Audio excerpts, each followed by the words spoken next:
ایرانی صدر Masoud Pezeshkian کا دورہ پاکستان مکمل، وطن واپس روانہ ہو گئے۔ وفاقی وزیر عطا تارڑ اور ریاض حسین پیرزادہ نے معزز مہمان کو رخصت کیا۔ وزیر اعظم شہباز شریف نے ایرانی صدر کے ساتھ مشترکہ پریس کانفرنس میں کہا، پرامن جوہری پروگرام ایران کا حق ہے، اسرائیل کی ایران پر جارحیت کا کوئی جواز نہیں تھا۔ ایران کی لیڈرشپ نے ملک کا بھرپور دفاع کیا۔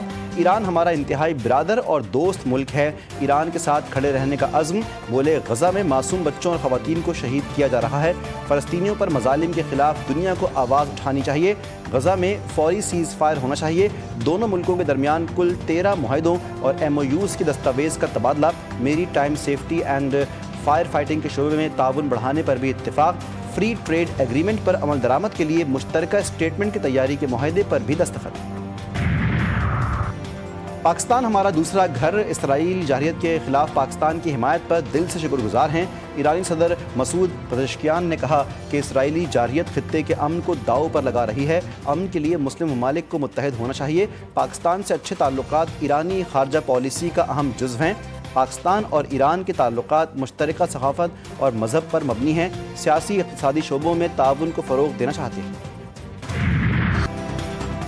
صدر زرداری سے ایرانی صدر مسعود پزشکیان کی ملاقات، دو طرفہ تعاون کو مزید وسعت دینے کے عزم کا اعادہ، علاقائی اور عالمی امور پر تبادلہ خیال۔ وزیر اعظم شہباز شریف اور ایرانی صدر کی 1-on-1 ملاقات، دو طرفہ تعلقات سمیت اہم امور پر تبادلہ خیال۔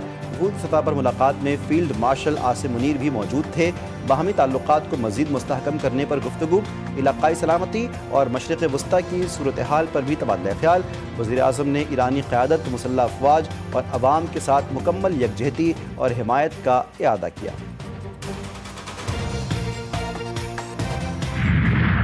ایرانی صدر کا وزیر اعظم ہاؤس آمد پر پرتپاک استقبال۔ وزیر اعظم شہباز شریف نے مسعود پزشکیان کو خوش آمدید کہا۔ دونوں رہنماؤں کا گرم جوشی سے مصافحہ، دونوں ممالک کے ترانے بجائے گئے۔ مسلح افواج کی جانب سے ایرانی صدر کو گارڈ آف آنر پیش۔ ایرانی صدر نے وزیر اعظم ہاؤس میں پودا بھی لگایا۔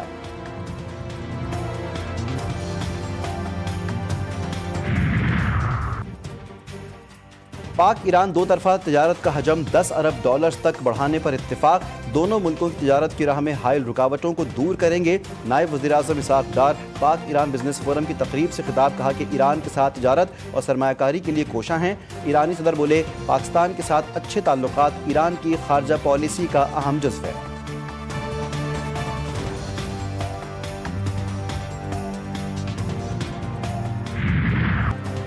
غزہ میں بھوک، بچوں کی زندگیاں نگلنے لگی، 4 بچوں سمیت مزید 7 افراد بھوک سے دم توڑ گئے۔ اسرائیلی فوج کی وحشیانہ کارروائیاں جاری، مزید 44 فلسطینی شہید۔ غذائی امداد کے منتظر فلسطینیوں پر اسرائیلی فوج کی فائرنگ، 22 فلسطینی شہید۔ اقوام متحدہ کے مطابق غزہ میں 10 لاکھ خواتین اور بچیاں شدید غذائی قلت کا شکار، کئی حاملہ خواتین کی زندگیوں کو بھی شدید خطرات لاحق۔ غزہ میں خوراک کی بندش اور انسانی بحران کے خلاف سڈنی کے ہاربر برج پر تاریخی ریلی، شدید بارش اور تیز ہوائوں کے باوجود شہریوں کی مارچ فار ہیومینٹی ریلی میں شرکت۔ ریلی کے منتظمین نے انسانی ہمدردی کی عالمی آواز قرار دیا، مظاہرین کے جنگ بندی کے حق میں نعرے۔ میلبرن میں بھی فلسطینی عوام کی حمایت میں شہری سڑکوں پر آ گئے۔ پیرس، برلن، اوزلو، گلاسگو میں بھی احتجاج، برتن بجا کر فلسطینیوں کو بھوکا مارنے کے منصوبے کی مذمت۔ سعودی عرب کی مسجد اقصیٰ کے خلاف اسرائیلی اشتعال انگیز اقدامات کی مذمت، ایسے اقدامات خطے میں کشیدگی کو ہوا دیتے ہیں۔ سعودی وزارت خارجہ نے خبردار کر دیا، روسی مکسڈ مارشل آرٹ چیمپئن خبیب بن نور کا غزہ کے مسلمانوں کو بہادری کو سلام۔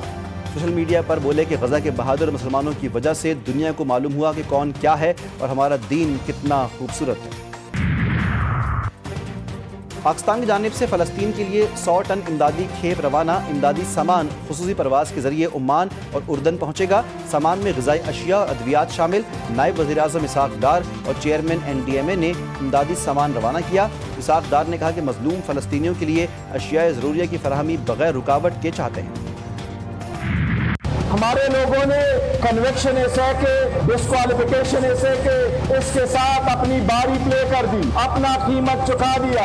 اب مقتدرہ کے حلقوں کی باری ہے، وہ کوئی رول پلے کرے، وہ اس تناؤ کو کم کرے، ہوش کے ناخن لو، کچھ آسانی پیدا کرو۔ مزید کنویکشن اور ڈسکوالیفیکیشن سے سیاسی تناؤ بڑھے گا۔ پاکستان مزید سیاسی تناؤ کا متحمل نہیں ہو سکتا، پی ٹی آئی رہنماؤں اور اراکین اسمبلی کو سزاؤں سے سیاسی ماحول خراب ہوگا، چیئرمین تحریک انصاف بیرسٹر گوہر نے کہا، سختیاں کم کی جائیں اور تناؤ کم کرنے کے لیے اقدامات کیے جائیں۔ اسد قیصر بولے، ملک گیر تحریک شروع کر رہے ہیں، اگر کسی نے شرارت کی تو جواب ضرور دیا جائے گا۔ بلوچستان کابینہ میں رد و بدل کا فیصلہ، 4 وزراء سمیت 5 مشیران کو تبدیل کیے جانے کا امکان۔ ذرائع کے مطابق زرق مندوخیل کو بلوچستان کابینہ میں شامل کرنے کا فیصلہ، صادق عمرانی، ظہور بلیدی اور عاصم کرد گیلو سے وزارتیں بھی واپس لیے جانے کا امکان۔ ترجمان بلوچستان حکومت نے کہا کہ ایسا کوئی فیصلہ نہیں کیا جا رہا۔ کوئٹہ کے علاقے سریاب سے بچوں کی بوری بند ملنے والی لاشوں کا معمہ حل، بچیوں کو سگی ماں نے قتل کیا، پولیس کے مطابق ملزمہ نے تنگ کرنے پر بچیوں کو منہ پر تکیہ رکھ کر قتل کیا، ملزمہ نے دوران تفتیش اعتراف جرم کر لیا۔ راولپنڈی میں جرگے کے حکم پر لڑکی کا قتل، مقتولہ سدرہ کی لاش قبرستان لانے کی فوٹیج منظر عام پر آ گئی، مقتولہ کو لوڈر رکشے میں قبرستان لایا گیا، مقتولہ سدرہ کو 17 جولائی کو جرگے کے حکم پر قتل کیا گیا تھا۔ کراچی کی شاہ فیصل کالونی میں دردناک حادثہ، چنچی سے خاتون بچی سمیت گر گئی، پیچھے سے آنے والی بس خاتون پر چڑھ گئی، 24 سالہ اقرا جامحق 5 ماہ کی بچی زخمی۔ لاہور میں موسلادھار بارش سے سائن بورڈز گرنے سے ایک شخص جامحق، بادامی باغ میں کمرے کی چھت گر گئی، 4 افراد زخمی۔ پی ڈی ایم میں پنجاب کا مانسون بارشوں کا چھٹا اسپیل الرٹ جاری، آج سے 7 اگست تک پنجاب بھر میں شدید بارشوں کی پیشگوئی، 6 اگست کو بلوچستان اور سندھ میں بھی تیز بارشیں متوقع، ندی نالوں میں طغیانی اور اربن فلڈنگ کا خدشہ۔ بلتستان میں حالیہ سیلابی تباہ کاریوں کے بعد بحالی کے کاموں میں تیزی، ترجمان صوبائی حکومت کے مطابق بیشتر رابطہ سڑکیں، آبپاشی چینلز اور بجلی کی فراہمی بحال، زندگی معمول پر آنا شروع ہو گئی۔ شاہراہ بابو سر پر لاپتہ افراد کی تلاش کے لیے سرچ آپریشن جاری، اب تک ملبے سے گاڑیاں برآمد ہو چکی ہیں۔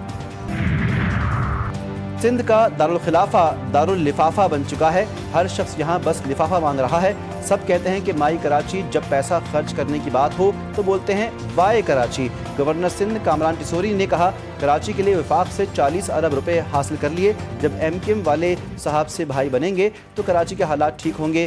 K4 منصوبہ مکمل کرنا ہے تو کراچی کا اگلا میئر ایم کیو ایم کا لانا ہوگا۔ پیپلز پارٹی کے آنے کے بعد کیماڑی میں تبدیلی آ گئی، میئر کراچی مرتضی وہاب نے کہا کہ 10 ماہ میں ریکارڈ مدت میں حق ڈیم سے نئی کینال کا کام مکمل کر لیا۔ امیر جماعت اسلامی کراچی منم ظفر بولے، اربوں روپے ٹیکس دینے والے کراچی کو کوئی ریلیف دینے کو تیار نہیں، ایس بی سی اے سمیت تمام ادارے کرپشن میں ملوث ہیں۔ عازمین حج ہو جائیں تیار، حج درخواستوں کی وصولی کا آغاز آج سے ہوگا، پہلے آئیے پہلے پائیے کی بنیاد پر رجسٹرڈ افراد سے پہلی قسط 9 اگست تک وصول کی جائے گی، رجسٹرڈ افراد سے پہلی قسط 4 تا 9 اگست، دوسری قسط 1 نومبر سے وصول کی جائے گی۔